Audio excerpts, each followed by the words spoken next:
Voilà, on l'appelait la fontaine de Philia, c'est la déesse grecque de l'amitié. Parce que pour tout dire, l'amitié est quelque chose de très important pour moi. Et j'ai souvent des amis qui viennent le dimanche se ressourcer dans ce jardin. Ils ont des petits problèmes de santé et ils viennent. Un jardin, c'est fait aussi pour ça. Un jardin, c'est fait pour recharger les batteries.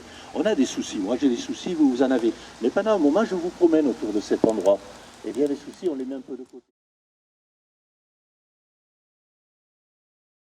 Et l'amitié lui répond, je sers à sécher des larmes que tu fais couler. Ah, c'est pas mal. C'est joli? Très joli. Voilà. Là déjà vous avez un des premiers beaux panoramas et vous allez voir, on va commencer à monter, on va faire tout le tour et chaque fois vous aurez toujours ces coups d'œil et la maison va venir au centre du jardin. Et la technique d'extraction du basalte à l'escoude, eh bien c'est une technique millénaire. C'est pour ça que toutes les carrières du bassin méditerranéen se ressemblent. Une carrière en Syrie, au Maroc, 1000 ans, 2000 avant Jésus-Christ, eh bien elle ressemble étrangement à cette carrière du Moyen-Âge parce qu'ils avaient la même technique d'extraction avec des scoudes. Après, évidemment, ça a changé. Au XVIIIe siècle, la poudre a commencé, il faisait des trous, il faisait exploser les pans de mur, mais surtout après c'est les moteurs thermiques, moteurs électriques, et là c'est les grands mouvements rotatifs, les scies à carbure, à tungstène, les câbles qui ont découpé le basalte.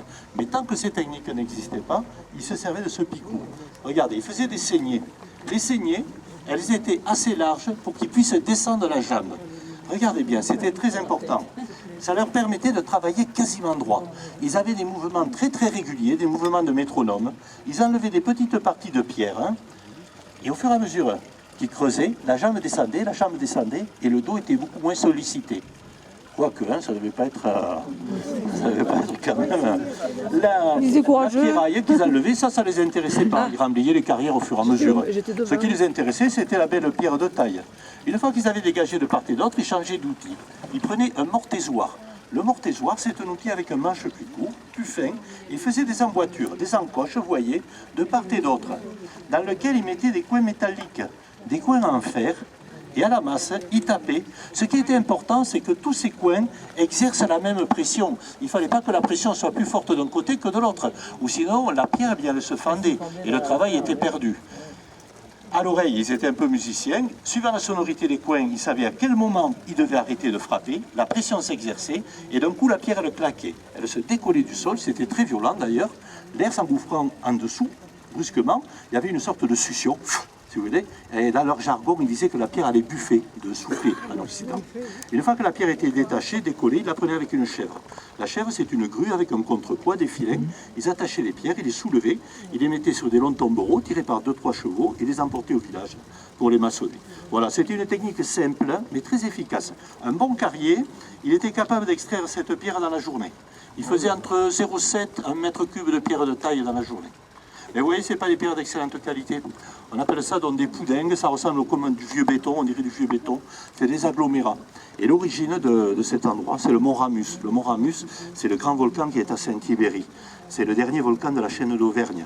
Et il y a 1 million d'années, 800 000 ans exactement, ce volcan était en activité. Et il avait de nombreuses cheminées, il a donné des laves de grande qualité qu'on retrouve au Cap d'Agde, Nisa, Susclas. Là, il y a des carrières industrielles où on a extrait les gravillonnages. Mais ici, il y a 800 000 ans, il y avait la mer. Et là, il y avait une énorme fosse marine. Et quand le volcan était en activité, la mer, elle a charrié tous les petits déchets de ce volcan, les a réunis dans cette fosse marine. Ça s'est mélangé avec des calcaires, et ça, avec le temps, ça s'est aggloméré avec de l'argile. Ce n'est qu'un bloc, ce n'est qu'une seule boule, mais elle est immense, elle fait 800 mètres de diamètre et 200 mètres de profondeur. D'ailleurs, ici, on ne fait pas de fondation, on n'a pas besoin de faire des fondations. On enlève les raciers. Les raciers, ce sont les parties un petit peu malades sur 50 cm, 1 mètre, vous voyez. Et après, on se pose dessus et il n'y a rien qui bouge. La maison, par exemple, il n'y a pas de fondation. Elle est posée sur la carrière, elle ne bouge pas. C'est une chance. Je vais vous parler du jardin de Saint-Adrien. Le jardin de Saint-Adrien, il est jeune. Ça fait 25 ans qu'on est sur le site, mais ça ne fait que 18 ans qu'on a amené la terre. Et c'est vrai que dans cette carrière de pierre, on ne s'est pas retrouvé comme dans d'autres jardins où vous avez des arbres centenaires, où vous avez beaucoup d'arbres. Ici, on en avait des arbres, mais c'était des arbres sauvages. Il y avait des amandiers, des chênes verts, des azeroliers. Tous ces arbres, eh bien, on les a gardés, on les a bichonnés. Mais pour avoir ce côté verdoyant assez rapidement, il a fallu opter pour des essences à croissance rapide. Eh bien, le saule pleureur, les bambous et les pins d'Alep que vous avez derrière vous, eh bien, tout ce coin a 18 ans, n'a que 18 ans. Parce que c'est vrai que quand vous regardez le tronc du saule pleureur, là, comme ça a poussé la végétation, ça pousse relativement bien. Alors maintenant, c'est vrai qu'on se retrouve du coup avec un souci dans ce jardin, parce que ce qui fait l'originalité de ce jardin, c'est de l'avoir fait dans une carrière de pierre. La pierre, elle ne va pas bouger. Par contre, le végétal, lui, il continue à pousser, à grandir. Et il ne faut pas que le végétal prenne le dessus sur le minéral. Sinon, ce jardin va perdre de son cachet. Donc c'est vrai que de temps en temps, il faut savoir soit déplacer un arbre, soit s'en séparer. Un arbre qu'on avait bichonné depuis des années, eh bien s'en séparer pour avoir un équilibre. Quand vous êtes arrivé, vous avez vu, il y a un équilibre entre le minéral, l'aquatique, le végétal. Eh bien, il faut toujours arriver à avoir cet équilibre entre ces trois éléments. Alors maintenant, c'est un jardin, certes, il demande de l'entretien, c'est sûr, mais il ne demande pas de l'entretien comme les jardins à la française, par exemple. Un jardin à la française, vous avez tout qui doit être taillé bien droit. Vous ne pouvez pas vous permettre d'avoir des petites mauvaises herbes. Alors qu'ici, pas du tout. Ici, il faut que vous ayez un petit peu l'impression de vous promener dans la nature. Donc c'est vrai que des imperfections, des mauvaises herbes, vous allez en trouver. Mais je pense que c'est aussi ce qui fait le charme de ce jardin. Maintenant, je dis qu'il ne demande pas de l'entretien, hein, on y est quand même au quotidien, c'est vrai que... Mais c'est surtout au niveau de la tonte, par exemple la tonte de la pelouse, eh bien là, c'est vrai que c'est une fois semaine, et pendant 5 heures, eh bien, un jour, pour la fête des mères, on a offert une tondeuse, vous savez, les grosses tondeuses à ma maman, c'est elle qui s'occupe de la tonte. Elle en est ravie, elle appelle d'ailleurs que c'est sa Ferrari parce qu'elle est de couleur rouge et elle va très vite. Elle met 5 heures pour tondre toutes les pelouses. Voilà, une fois semaine. Ça, c'est vraiment le travail qui est... voilà. Après, c'est au quotidien, de temps en temps. Il faut y être pour les abords, pour les petites mauvaises herbes. Et c'est... Quand on regarde le jardin, j'aime aussi dire que quand on le regarde, on voit tout le travail qu'a fait mon papa. Hein. Il a fait un travail énorme dans ce jardin. Mais j'aime bien dire toujours qu'ils ont été 2 quand même pour le réaliser. Parce que c'est vrai que dans un premier temps, en tant que femme, eh bien, il a fallu arriver sur ce dépotoir, cette carrière abandonnée avec 2 enfants, habités pendant 6 ans dans une caravane. Ça n'a pas été des années faciles. Et quand ma maman est arrivée ici, eh bien, elle est tombée amoureuse de tout ce qui était fleurs, tout ce qui était plantes. Donc c'est son domaine, c'est là où elle prend du plaisir. Et c'est vraiment, je pense, la passion de cet endroit, l'amour de cet endroit, de ces 2 personnes qui fait de ce jardin ce qu'il est devenu aujourd'hui. Eh oui, débrouille-toi. Voilà. Débrouille-toi avec tes bébés. Le cygne, c'était plusieurs années qu'ils avaient le cygne. Et c'est là, ils disaient ça doit être de cette année, ils l'ont dit. Il y a une statue derrière. Hein. Oui, il y a une statue derrière. Parce que c'est vrai que la maison, vous avez vu, elle s'intègre bien dans ce jardin. Oui. Alors on aurait pu la faire avec les pierres de la carrière, mais c'est une pierre qui est très sombre et donc elle n'aurait pas eu la luminosité qu'elle a aujourd'hui. Et on a la chance d'avoir dans le village d'à côté, le village d'Abéant, un monsieur qui avait détruit sa cave à vin. Et donc il y avait un énorme tas de pierres. Et mon papa qui passait par la route, eh bien, toujours très attiré par les pierres, s'est arrêté. Et moyennant quelques sous, eh bien, il a racheté ce grand tas de pierres. Et quand on a eu les permis de construire, il a fait la maison avec 2 maçons, ses 2 amis à lui. Et ils ont mis 2 ans et demi pour la réaliser. Et oui. C'est une maison qui quand même a été faite avec des lignes assez simple, on va dire. On ne voulait pas une maison avec de grandes colonnes qui soient... On voulait quelque chose qui fasse penser un petit peu aux Bastides de Provence. Voilà, ça s'intègre bien et c'est vrai qu'elle est très agréable. Je ne vis plus ici malheureusement, mais elle est très agréable et croyez-moi, elle change de la caravane. Ah oui. Mais bon, l'aventure dans la caravane, c'était pour mon frère. Elle a été vendue. Elle a été vendue.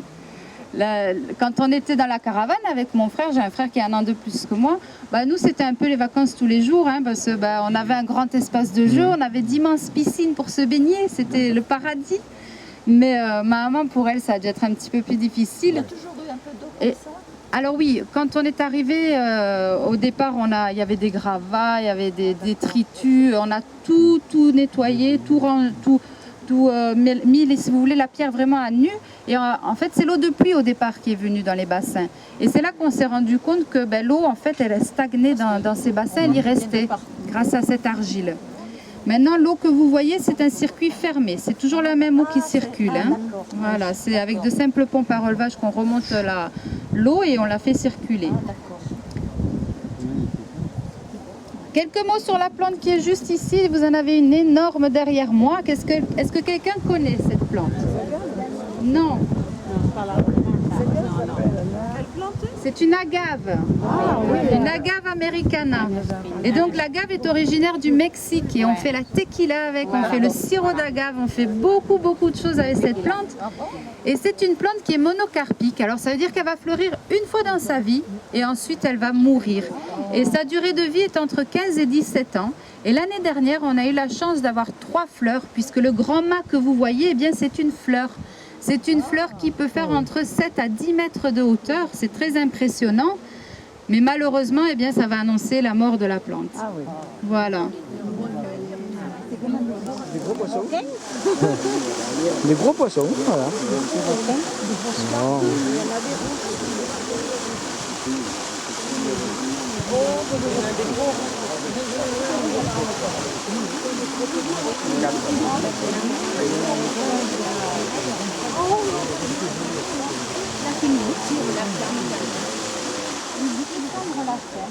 Et donc on l'a descendu il y a 6 ans de cela. Et c'est une société professionnelle qui est venue faire les travaux et ils sont venus avec un BRH. Alors je ne sais pas si vous savez ce que c'est, c'était une grosse pelle mécanique avec au bout un gros marteau-pic. Et donc le monsieur eh bien, devait tailler la pierre d'une certaine façon. Et cet énorme bloc qui fait 9 mètres de long, parce que vous avez 6 mètres, mais il y a 3 mètres dans le sol. Et bien cette grosse pierre s'est décrochée de la carrière.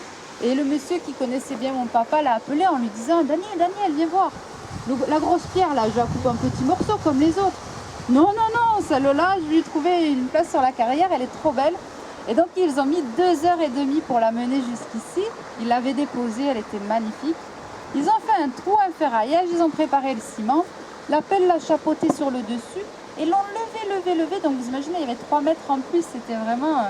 Et l'ont fait glisser petit à petit dans le trou et l'ont cimenté. Voilà, donc là elle tient bien, vous inquiétez pas, elle est bien consolidée. Et maintenant on laisse place un peu à l'imagination de tout le monde. C'est vrai que quand il y en a qui arrivent, ils nous disent qu'ils voient une tête d'éléphant sur le dessus. Voilà, et donc j'expliquais ça à l'association. On avait reçu l'association La Guiole et il y avait un petit papy qui était dans le groupe. Il me regarde, il me fait « Non Aurélie, c'est une lame de couteau La Guiole. » Voilà, donc l'imagination de tout le monde. Puis il y a de la profondeur. Et quand j'étais plus jeune, eh bien ici c'était mon plongeoir. Avec mon frère, on s'amusait, on courait et on plongeait dans les... Voilà. Il a dû sûrement vous expliquer, ce sont des eaux qui vont monter en température, donc on a dû faire un choix sur les... Je vais attendre que tout le monde soit là.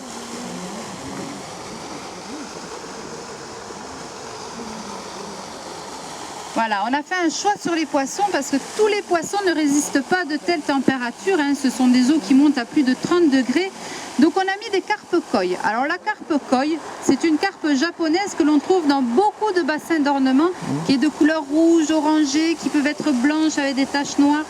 Et ce sont des poissons, quand ils se plaisent dans les bassins et que les eaux vont monter en température, eh bien ils vont se reproduire. Et en l'espace de quelques mois, vous pouvez vous retrouver avec les bassins inondés de carpes koi. Donc il a fallu mettre un prédateur. Eh bien le prédateur de la carpe koi, on a mis du black bass. Alors le black bass, c'est un poisson carnivore qui est très vorace. Alors c'est vrai que c'est méchant à dire, mais bon, c'est la nature, c'est pour avoir un équilibre dans les bassins. Le black bass, eh bien, il vient manger les petits bébés des carpes koi, hein, voilà, pour faire cet équilibre. C'est horrible. Mais bon, mais vous inquiétez. Non, pas du tout. Non, ils sont petits ceux-là, donc ils ne s'attaquent pas du tout aux gros. Qu'aux bébés, voilà.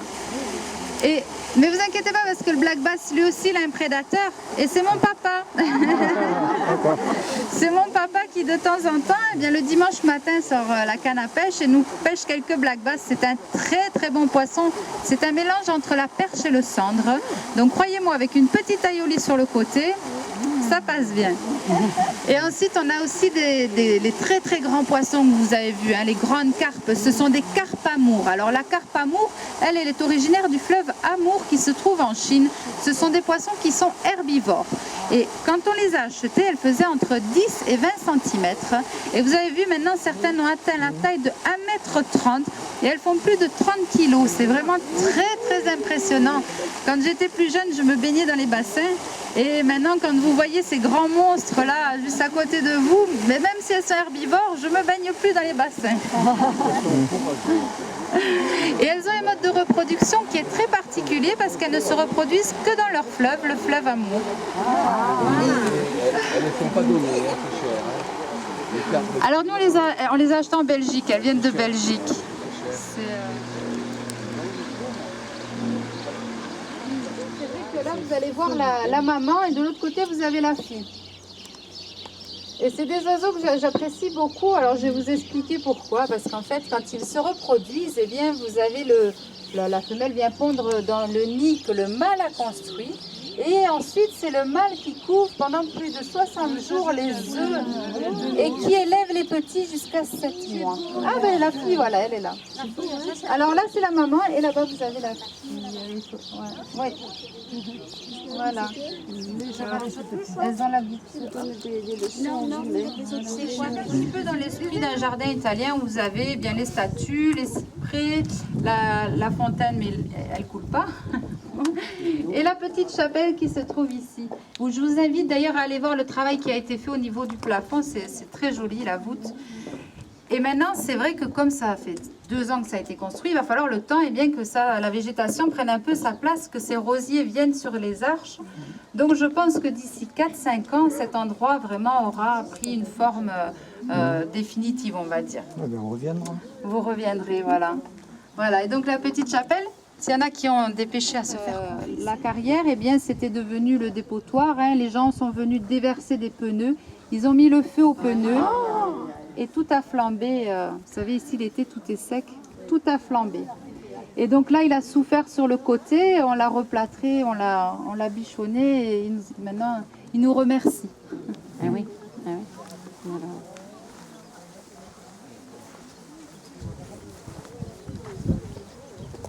On a fait de la musique classique, on a fait de l'opéra, du jazz, du flamenco, du gospel. C'est très varié, toujours de très grande qualité. Les artistes qui viennent, eh bien, ils se produisent sur la scène. Hein. Cet après-midi, c'est nous les artistes. Les spectateurs, eh bien, vous êtes confortablement assis sur le lot de chaises que vous avez. On a une capacité de 1000 personnes au niveau des gradins. Voilà, donc chaque soir, on peut accueillir 1000 personnes. Mais ce qui vous paraît insignifiant, c'est le plan d'eau qui est derrière moi. Puisqu'en fait, maintenant, eh bien, ce sont des sociétés professionnelles qui viennent éclairer et sonoriser cet endroit. Et ils le font vraiment divinement bien. Et ils vous font changer cette carrière en couleur vert, bleu, rouge. C'est magnifique. Et le bassin qui est derrière moi, cette pellicule d'eau, eh bien, vous avez l'impression, quand vous êtes en hauteur, eh bien, que c'est que c'est très profond. Or, on remonte juste 5 cm d'eau. Et dans la petite l'arche que vous voyez de l'autre côté là-bas, eh bien, ce sont des écuries. Et sur certains morceaux, eh bien, vous avez des chevaux qui viennent danser sur ce plan d'eau. Et vous avez un effet de miroir. Le fait d'avoir la nuit, cet éclairage, ça donne un effet de miroir. C'est magique. Les concerts, c'est vraiment magnifique. En plus, c'est des concerts eh bien, qui sont caritatifs, puisque nous soutenons l'association de la Ligue contre le cancer du professeur Pujol, puisque de près ou de loin, malheureusement, eh bien, on est tous touchés par cette affreuse maladie. Et ensuite, nous soutenons aussi une association qui est l'association Formicoeur. Alors, c'est une association qui fait des recherches à pas de géant sur la dégénérescence de la rétine. Voilà, donc c'est vrai qu'on se fait plaisir quand on organise des concerts, mais en même temps, on aide ceux qui en ont besoin aussi. Et quand vous allez à un concert, eh bien, généralement, vous allez à un concert et ensuite vous rentrez chez vous. Ici, pas du tout. Vous finissez le concert. On a toujours un grand viticulteur de la région qui vient présenter ses vins lors de la soirée. Et dans la grande salle qui est à l'entrée, eh bien, elles vont me tenir tête. Ils vous mettent les vins à volonté sur les tables et vous finissez la soirée en compagnie de vos amis autour d'un petit buffet avec le vin. Voilà, c'est très agréable. Non, c'est des soirées. Non, ils viennent, ils sont de mèche. Je voulais vous demander, là c'est la fosse au lion, là? Non.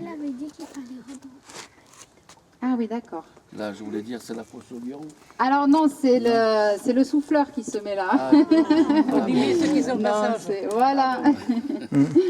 Et donc voilà, donc c'est vrai que c'est des concerts qui sont très agréables. Ce sont des concerts par contre qui sont privés, on n'en fait pas part dans la presse, on n'en a pas besoin. Quand vous voulez être informé de ces concerts, des manifestations qu'on organise dans le jardin, eh bien il faut être inscrit sur notre liste d'amis, les amis du jardin, ça s'appelle. Et donc tout se fait par internet maintenant. Tout à l'heure on ira boire le petit vin blanc et je vais vous expliquer comment est-ce qu'on fait pour être inscrit sur cette liste, comment faire. Et vous recevrez toutes les informations et les invitations des concerts. Voilà. Est-ce qu'on a un chanteur ou une chanteuse parmi nous pour vous montrer l'acoustique? Ah, les grenouilles, ah oui, non. On n'a pas de chanteur ni de chanteuse? Non, vous n'avez pas une petite hymne ou... Il n'y a que des canards ici. Que des canards, ah. C'est-à-dire, on en entend tellement de bons au théâtre. Ah, non, mais pas ici, pas ici. Est-ce que vous connaissez la coupe au centre? Ah, la coupe au santo, mais ça tout le monde connaît. Oui. Allez.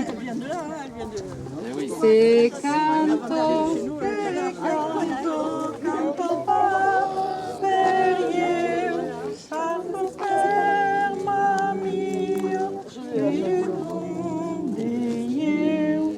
C'est canto que canto pas per eu, canto per mamio que oui, la connaît. Oui. Et puis, hein? Non, c'est pas la coupe au sein. C'est pas ça. Non. Il y a le refrain. C'est pour ça et Camille. La coupe. Ah, je vous Voilà, ai c'est ça, oui. induit en erreur. Non, mais c'est que les paroles qui ne sont pas les mêmes. Mais... Ah ben Laurette. Allez Laurette, et Henri. Henri Gauthier. Salvensi la coupe que nous vendi catalan. Adirende en coupe, l'ouverture de nostre sang. Coupe santo, hiver santo, vieggia blanco, vieggia por les estrambos, et les navanti fort. Ah, Bravo. il n'est pas encore très fleuri, mais je vous invite vraiment à revenir au mois de juin. Au mois de juin, vous avez toutes les fleurs et le centre du jardin est vraiment très fleuri, magnifique. Ensuite, si un jour vous voulez mettre un palmier chez vous, je vous invite à mettre le bussia. Le bussia, c'est le palmier que vous voyez là. C'est un palmier qui résiste très bien aux gelées, qui est vraiment